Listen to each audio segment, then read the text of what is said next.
Assalamualaikum warahmatullahi wabarakatuh. Bagaimana kabar kalian anak-anak? Ibu harap kalian dalam keadaan sehat ya.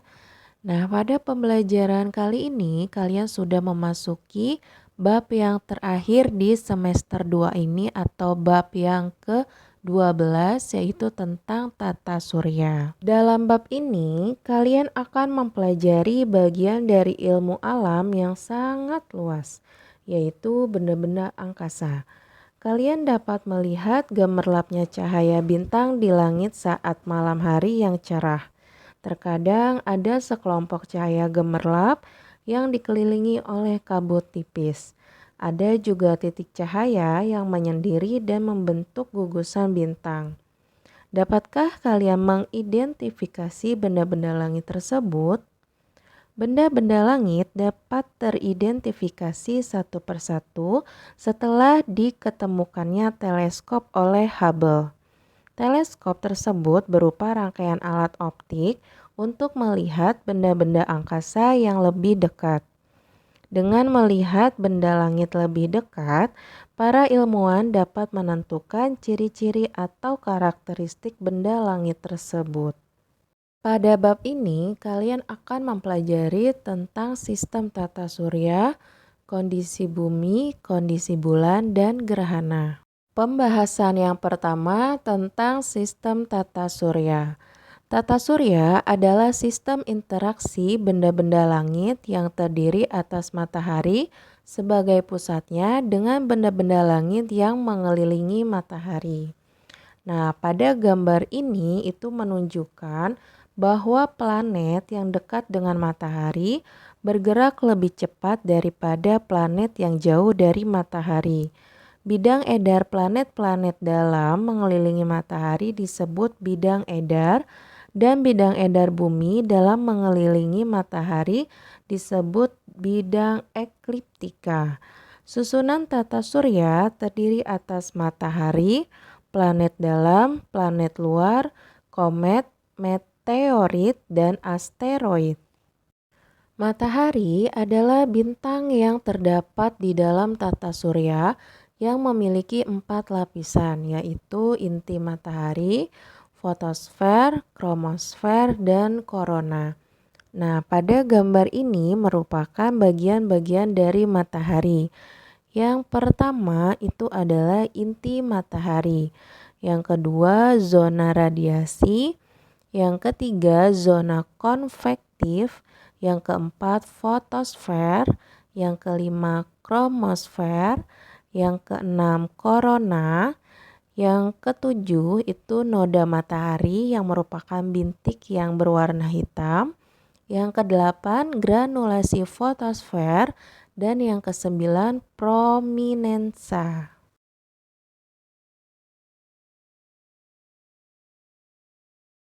Planet adalah benda langit yang tidak dapat memancarkan cahaya sendiri, akan tetapi hanya memantulkan cahaya dari bintang yang diterimanya. Berikut adalah gambar susunan planet dari yang terdekat matahari hingga yang terjauh. Nah, di urutan yang pertama ada Merkurius, yaitu planet terkecil dan tidak mempunyai satelit. Di urutan yang kedua ada Venus, disebut dengan bintang fajar dan revolusinya 225 hari. Di urutan yang ketiga ada Bumi, yaitu tempat tinggal kita, memiliki satelit yaitu bulan dan revolusinya 365 hari.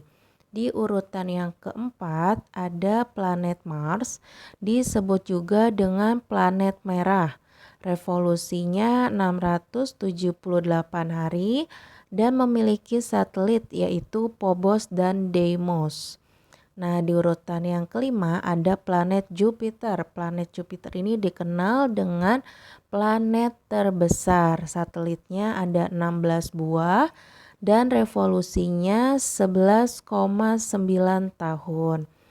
Lalu di urutan yang keenam ada planet Saturnus. Planet ini merupakan planet yang kedua terbesar, yaitu planet yang terindah atau mempesona karena mempunyai cincin yang berlapis terdiri dari kristal es yang lebarnya 402.000 kilometer dan tebalnya 15 kilometer. Lalu di urutan ketujuh ada planet Uranus, memiliki 20 satelit dan revolusinya 84 tahun. Dan di urutan yang ke-8 ada planet Neptunus, revolusinya 164,8 tahun dan mempunyai satelit yaitu Triton dan Nereid.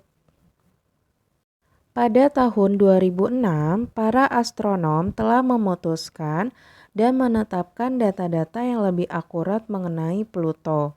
Setelah itu, pada bulan Agustus 2006, mereka memutuskan bahwa Pluto bukan merupakan planet. Berdasarkan data-data yang diperoleh, Pluto masuk ke dalam planet kecil atau dikenal dengan planetoida.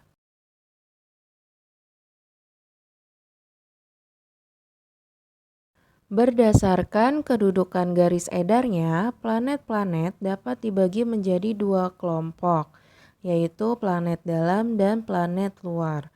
Planet dalam yaitu planet yang letaknya dekat dengan matahari, berukuran kecil, memiliki sedikit satelit atau tidak sama sekali, berbatu, terestrial, sebagian besar terdiri atas mineral tahan api. Nah, yang termasuk ke dalam planet dalam itu adalah Bumi, Merkurius, Venus, dan Mars. Sedangkan planet luar yaitu planet yang letaknya jauh dengan matahari, berukuran besar, memiliki banyak satelit, dan sebagian besar tersusun dari bahan ringan.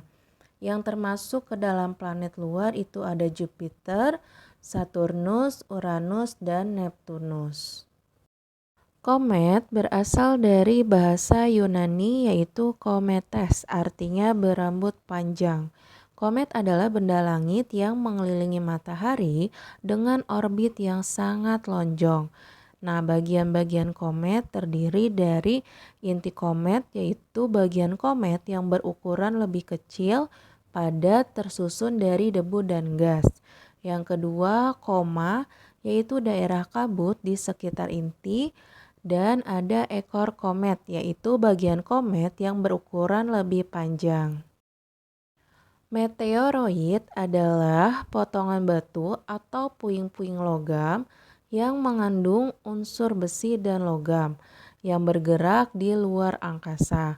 Meteoroid yang habis terbakar oleh atmosfer bumi disebut dengan meteor. Nah, apabila meteoroid tidak habis terbakar oleh atmosfer bumi dan jatuh ke bumi disebut dengan meteorit. Asteroid adalah potongan-potongan batu yang mirip dengan materi penyusun planet.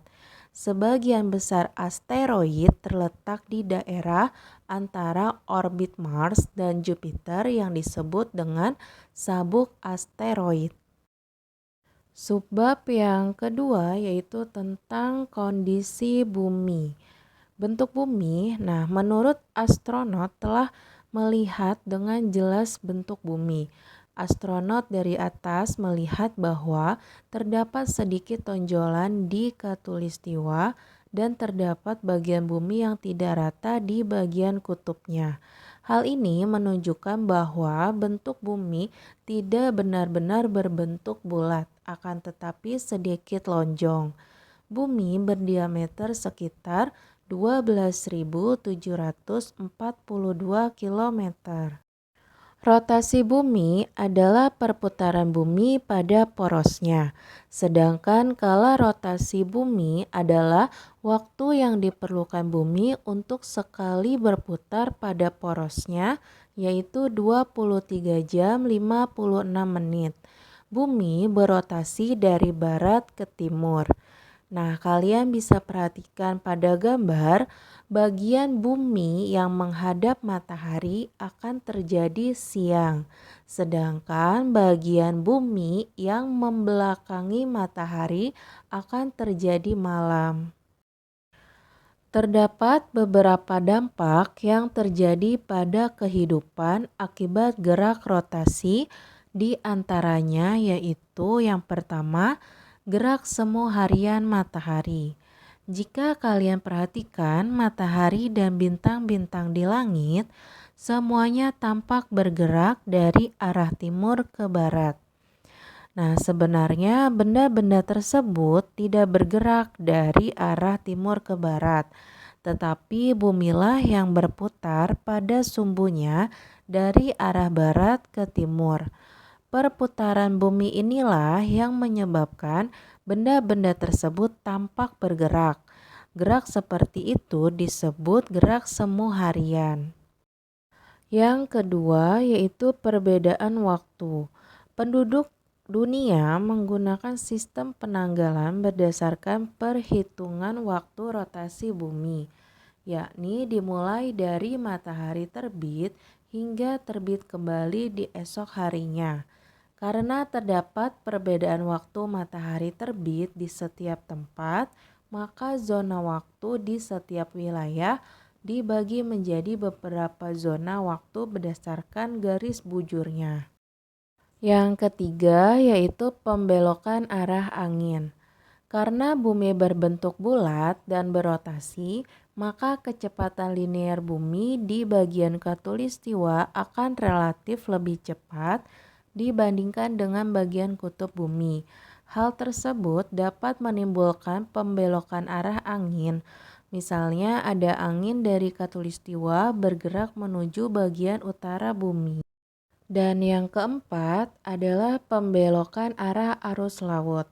Akibat efek Coriolis, pembelokan arah angin diikuti juga oleh pembelokan arah arus di lautan.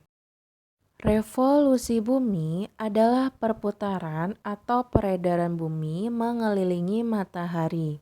Kala revolusi bumi adalah waktu yang diperlukan oleh bumi untuk sekali berputar mengelilingi matahari, yaitu 365,25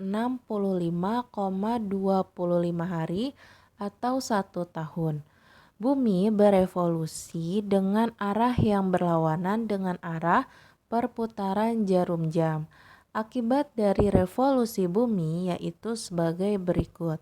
Yang pertama, terjadinya gerak semu tahunan matahari. Yang kedua, perbedaan lamanya siang dan malam. Yang ketiga, pergantian musim. Subbab yang ketiga yaitu kondisi bulan. Bentuk bulan itu berbentuk bulat mirip seperti planet. Permukaan bulan berupa dataran kering dan tandus, banyak kawah dan juga terdapat pegunungan dan dataran tinggi. Bulan tidak memiliki atmosfer sehingga sering terjadi perubahan suhu yang sangat drastis. Selain itu, bunyi tidak dapat merambat, tidak ada siklus air, tidak ditemukan makhluk hidup dan sangat gelap gulita. Dampak dari pergerakan bulan diantaranya adalah pasang surut air laut. Pasang adalah peristiwa naiknya permukaan air laut, sedangkan surut adalah peristiwa turunnya permukaan air laut. Pasang surut air laut terjadi akibat pengaruh gravitasi matahari dan gravitasi bulan. Akibat bumi berotasi pada sumbunya, maka daerah yang mengalami pasang surut bergantian sebanyak 2 kali. Ada 2 jenis pasang air laut, yaitu pasang purnama dan pasang perbani. Untuk pasang purnama dipengaruhi oleh gravitasi bulan dan terjadi ketika bulan purnama. Pasang ini menjadi maksimum ketika terjadi gerhana matahari. Hal ini karena dipengaruhi oleh gravitasi bulan dan matahari yang mempunyai arah yang sama atau searah. Yang kedua, ada pasang perbani, yaitu ketika permukaan air laut turun serendah-rendahnya. Pasang ini terjadi pada saat bulan kuartir pertama dan kuartir ketiga. pasang perbani dipengaruhi oleh gravitasi bulan dan matahari yang saling tegak lurus. Dampak pergerakan bulan yang kedua yaitu adanya pembagian bulan. Pembagian bulan ini dibagi menjadi dua, yaitu bulan sideris dan bulan sinodis. Waktu yang dibutuhkan bulan untuk satu kali berevolusi sekitar 27,3 hari yang disebut dengan kala revolusi sideris atau satu bulan sideris. Tetapi karena bumi juga bergerak searah gerak bulan, maka menurut pengamatan di bumi waktu yang dibutuhkan bulan untuk melakukan satu putaran penuh menjadi lebih panjang dari kala revolusi sideris, yaitu sekitar 29,5 hari yang disebut kala revolusi sinodis atau satu bulan sinodis. Fase-fase bulan merupakan perubahan bentuk-bentuk bulan yang terlihat di bumi. Hal ini dikarenakan posisi relatif antara bulan, bumi, dan matahari. Fase-fase bulan adalah yang pertama, yaitu bulan baru terjadi ketika posisi bulan berada di antara bumi dan matahari. Selama bulan baru, sisi bulan yang menghadap ke matahari nampak terang dan sisi yang menghadap bumi nampak gelap. Yang kedua, bulan sabit terjadi ketika bagian bulan yang terkena sinar matahari sekitar seperempat, sehingga permukaan bulan yang terlihat di bumi hanya seperempatnya. Yang ketiga, bulan separuh terjadi ketika bagian bulan yang terkena sinar matahari sekitar separuhnya, sehingga yang terlihat dari bumi juga separuhnya atau kuartir pertama. Yang keempat, bulan cembung terjadi ketika bagian bulan yang terkena sinar matahari 3/4-nya. Yang terlihat dari bumi hanya 3/4 bagian bulan. Akibatnya kita dapat melihat bulan cembung. Dan yang kelima, bulan purnama terjadi ketika semua bagian bulan terkena sinar matahari. Begitu juga yang terlihat dari bumi. Akibatnya kita dapat melihat bulan purnama atau kuartir kedua.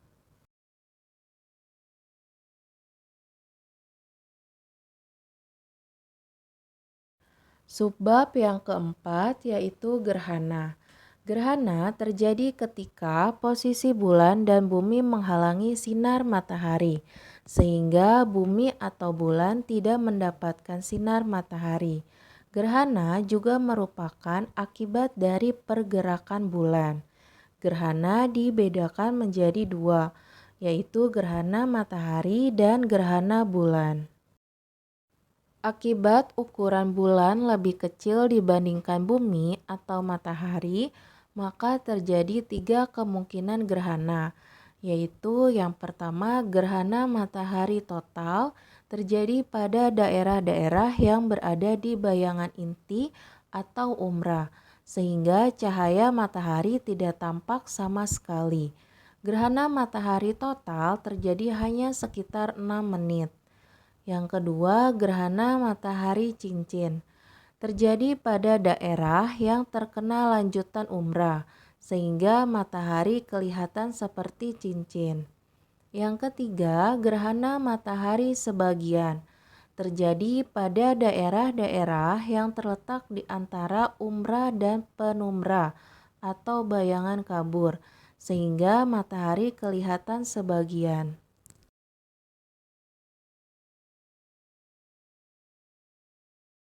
Yang perlu kalian ingat juga bahwa umbra adalah bayangan gelap yang terbentuk selama terjadinya gerhana, sedangkan penumbra adalah bayangan kabur atau remang-remang yang terbentuk selama terjadinya gerhana. Gerhana bulan terjadi ketika bulan memasuki bayangan bumi. Gerhana bulan hanya dapat terjadi pada saat bulan purnama. Gerhana bulan terjadi apabila bumi berada di antara matahari dan bulan. Sekian materi yang dapat Ibu sampaikan pada pembelajaran kali ini. Semoga kalian paham dan mengerti ya. Terima kasih. Wassalamualaikum warahmatullahi wabarakatuh.